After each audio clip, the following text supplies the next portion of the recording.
Good evening. Welcome back to Bedtime Stories with Dr. Somnolent. Tonight we're reading The Secret Garden, Chapter 5. Why don't you settle in, get comfortable, and just listen. The Cry in the Corridor. At first, each day which passed by for Mary Lennox was exactly like the others. Every morning she woke in her tapestried room and found Martha kneeling upon the hearth building her fire. Every morning she ate her breakfast in the nursery, which had nothing amusing in it. And after each breakfast she gazed out of the window across to the huge moor which seemed to spread out on all sides and climb up to the sky. And after she had stared for a while she realized that if she did not go out she would have to stay in and do nothing. And so she went out.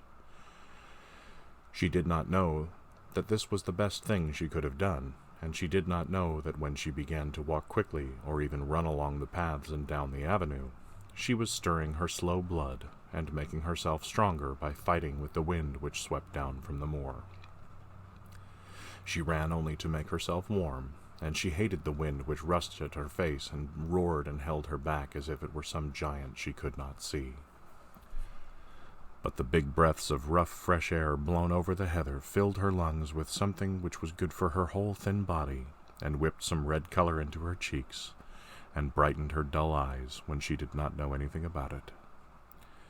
But after a few days spent almost entirely out of doors, she wakened one morning knowing what it was to be hungry, and when she went down to her breakfast she did not glance disdainfully at her porridge and push it away, but took up her spoon and began to eat it, and went on eating it until her bowl was empty.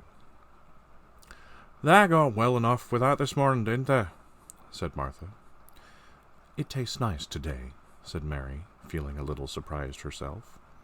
"It's the air of the moor that's given the stomach for the victuals," answered Martha.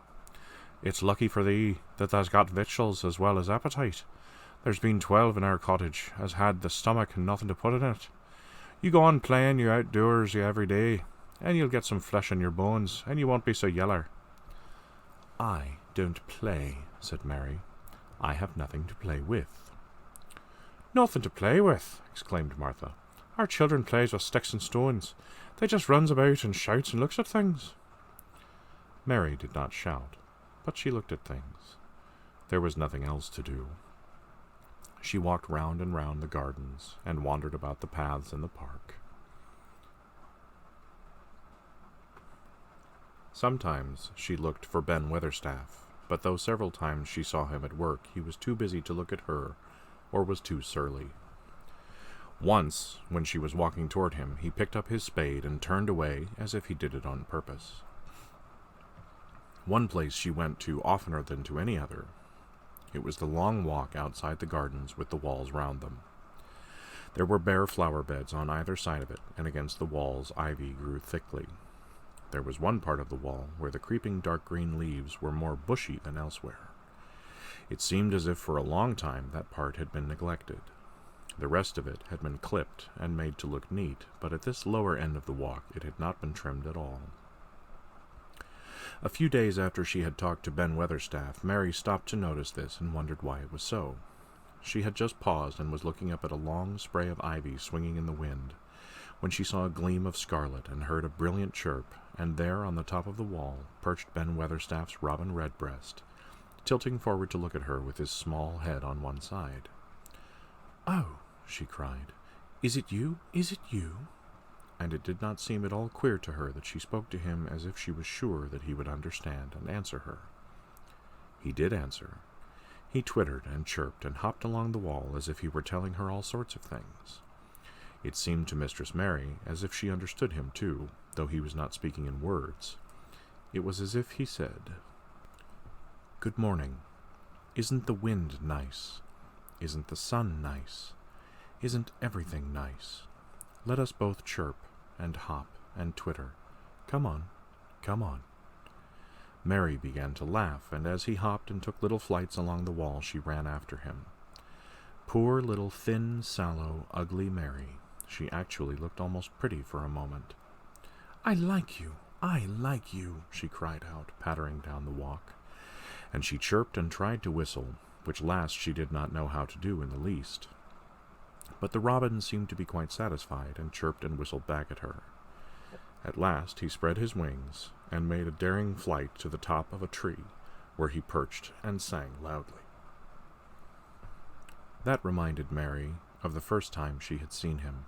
He had been swinging on a treetop then, and she had been standing in the orchard. Now she was on the other side of the orchard, and standing in the path outside a wall, much lower down, and there was the same tree inside. "It's in the garden no one can go into," she said to herself. "It's the garden without a door. He lives in there. How I wish I could see what it is like."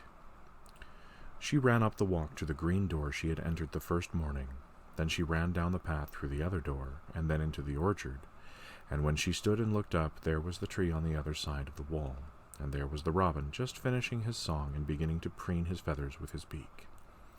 "It is the garden," she said. "I am sure it is." She walked round and looked closely at that side of the orchard wall, but she only found what she had found before, that there was no door in it. Then she ran through the kitchen gardens again, and out into the walk outside the long ivy-covered wall, and she walked to the end of it and looked at it, but there was no door. And then she walked to the other end, looking again, but there was no door. "It's very queer," she said. "Ben Weatherstaff said there was no door, and there is no door. But there must have been one 10 years ago, because Mr. Craven buried the key." This gave her so much to think of that she began to be quite interested, and feel that she was not sorry that she had come to Misselthwaite Manor. In India, she had always felt hot and too languid to care much about anything. The fact was that the fresh wind from the moor had begun to blow the cobwebs out of her young brain, and to waken her up a little.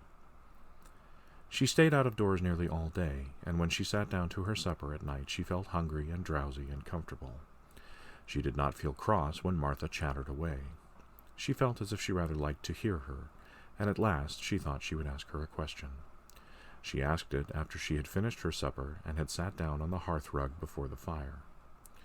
"Why did Mr. Craven hate the garden?" she said. She had made Martha stay with her, and Martha had not objected at all. She was very young, and used to a crowded cottage full of brothers and sisters, and she found it dull in the great servants' hall downstairs, where the footmen and upper housemaids made fun of her Yorkshire speech, and looked upon her as a common little thing, and sat and whispered among themselves. Martha liked to talk, and the strange child who had lived in India and been waited upon by blacks was novelty enough to attract her.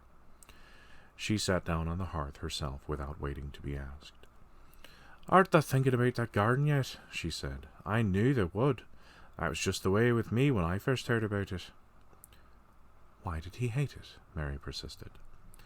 Martha tucked her feet under her and made herself quite comfortable. "Listen to the wind wuthering around the house," she said. "You could bear stand up on the moor if you was out tonight." Mary did not know what wuthering meant until she listened, and then she understood.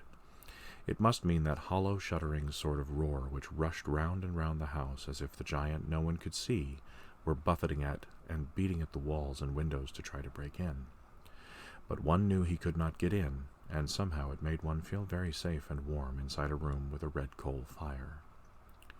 "But why did he hate it so?" she asked after she had listened. She intended to know if Martha did.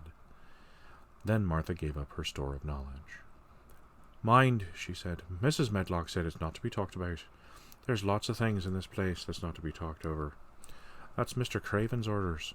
His troubles are none servant's business, he says. But for the garden he wouldn't be like he is. It was Mrs. Craven's garden that she had made when first they were married, and she just loved it.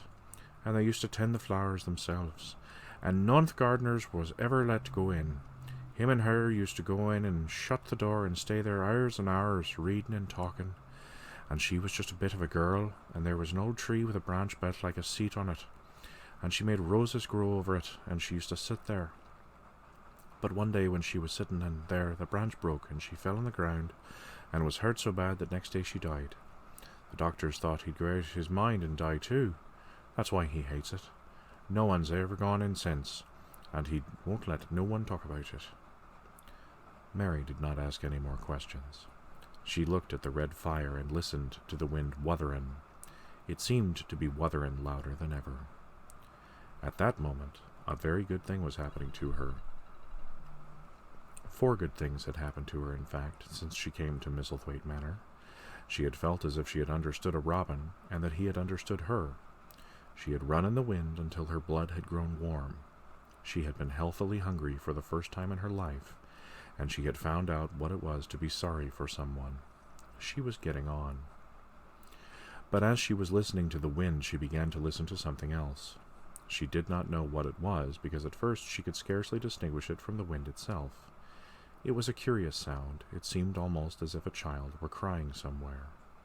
Sometimes the wind sounded rather like a child crying, but presently Mistress Mary felt quite sure that this sound was inside the house, not outside it.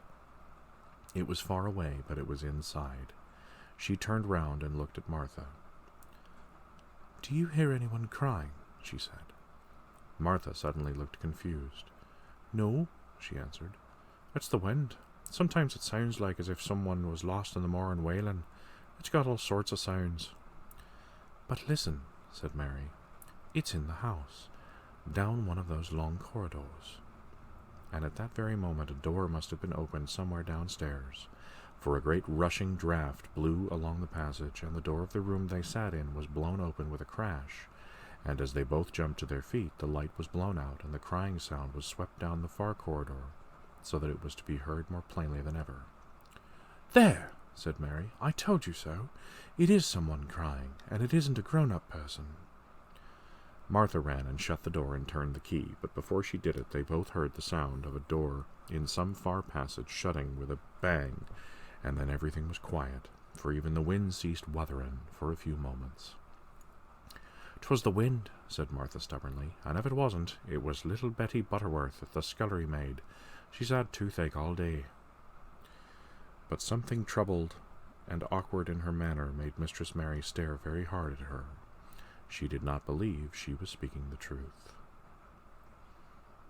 That seems like a good place to stop for now. I hope you enjoyed this chapter of The Secret Garden, and I hope that you are able to sleep well now. Until next time.